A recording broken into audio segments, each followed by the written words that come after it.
For years, the name Kotoka International Airport has echoed through radio waves, boarding calls, and television broadcasts.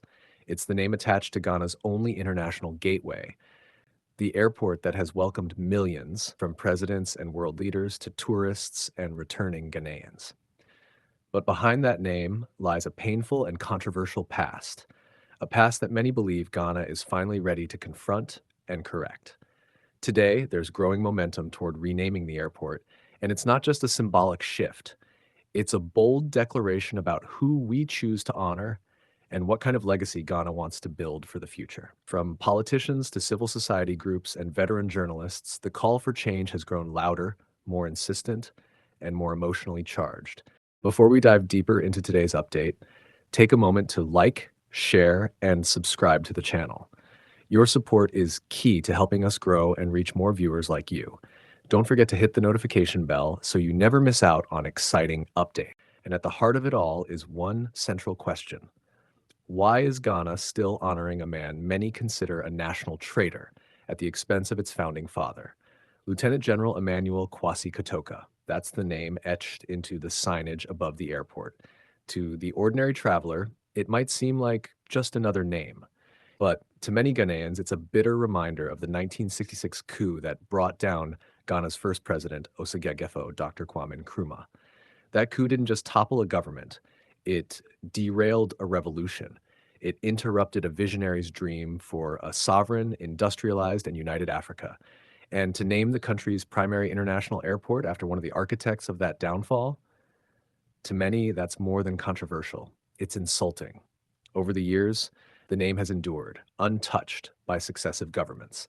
The silence has been deafening.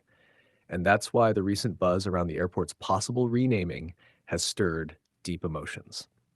According to reports from Ghana Chronicles, the wheels are now in motion to finally rename the Kotoka International Airport.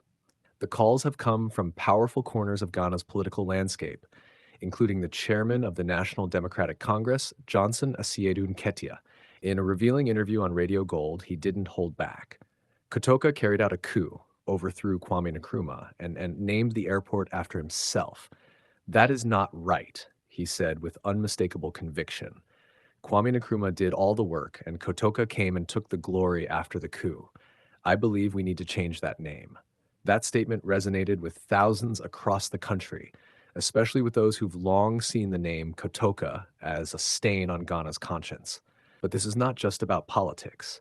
This is about memory, justice, and reclaiming national pride. Because when a nation chooses to honor someone publicly through statues, roads, airports, or institutions, it sends a message about who its heroes are. And right now, many believe Ghana is sending the wrong message. Veteran journalist and respected public intellectual Kwesi Pratt Jr. also joined the conversation, questioning how the name Kotoka was ever justified in the first place. His words cut deep, echoing a truth that has long been swept under the national carpet. According to him, Kotoka's actions were not merely political, they were treasonous. Those forces engaged in the coup were anti-national forces collaborating with foreign agencies to subvert Ghana's independence, he asserted. How do you name an airport after Kotoka? How do you justify naming an airport after a national traitor? And there lies the heart of the debate. The 1966 coup wasn't just any political transition. It was allegedly orchestrated with help from Western intelligence agencies, notably the CIA. It was a deliberate act aimed at dismantling the political and economic revolution Kwame Nkrumah had set in motion, a revolution that inspired liberation movements across the African continent. Nkrumah's vision was bigger than Ghana. He stood as a symbol of African unity, sovereignty, and dignity. His books were banned in apartheid South Africa, his name revered in Algeria, Tanzania, Guinea, and beyond. And yet in his own homeland, the airport, a national monument, is named after the man who helped bring him down.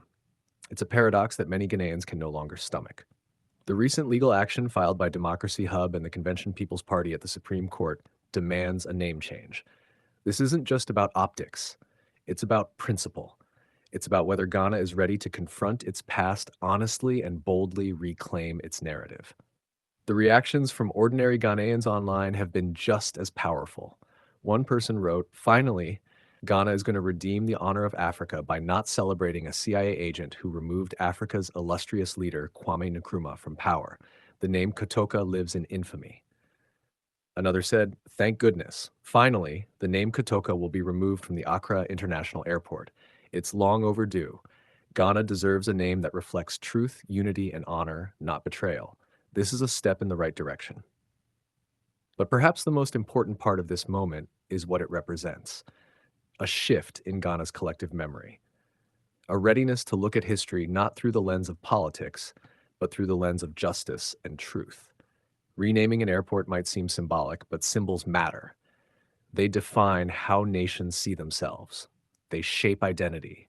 They teach generations who the heroes are and who should never be emulated. Imagine walking through the airport in Accra and hearing it called Kwame Nkrumah International Airport. Imagine the pride that would swell in the hearts of travelers and citizens alike. Imagine what it would mean for young people, for Pan-Africanists across the globe, and for the legacy of a man who dared to dream of a free and powerful Africa. And yet, for all the support, changing the airport's name won't come without resistance. The name Kotoka has been institutionalized for decades. There will be those who argue it's too expensive to rebrand or that it would rewrite history. But the truth is, history has already been rewritten by coups, by silence, by decades of erasure. What this moment offers is a chance to set the record straight. And this is where leadership matters. The final decision will likely fall on President John Dramani Mahama, under whose administration the momentum for change has begun to gather steam. For many, this is not just a political decision, it's a moral one. It's a chance to honor the man who built Ghana's first motorway, industrialized the country, established the Volta River Project, and positioned Ghana as a leader in global diplomacy. A man who remains one of the most influential figures in African history. Renaming the airport is not just about changing a name, it's about changing direction. It's about Ghana standing tall and saying, "We know who we are, we know where we come from, and we will not honor betrayal over bravery." It's a message to the world that Ghana is reclaiming its story, not just the convenient parts, but the difficult truths as well. This moment is a test of Ghana's maturity, its courage, and its capacity to face the past in order to build a more honorable future. And if the airport does get renamed, if that sign above the terminal reads Nkrumah International or anything that truly honors Ghana's journey, then perhaps, just perhaps, the nation will have taken one small but mighty step toward healing a historical wound that has remained open for far too long. So, as the debate rages on, one thing is certain: the people are watching, they are listening, and they are hoping that this time Ghana will choose honor over history's half-truths. Let me know if you'd like this as a If today is your first time watching this channel or you are returning to this channel for the exciting content, please subscribe to the channel for more educative and developmental projects across Ghana and Africa as a whole. Do you want to know about the state of a project in Africa? Then make sure to like and comment the name of the project you would like us to talk about and its current state.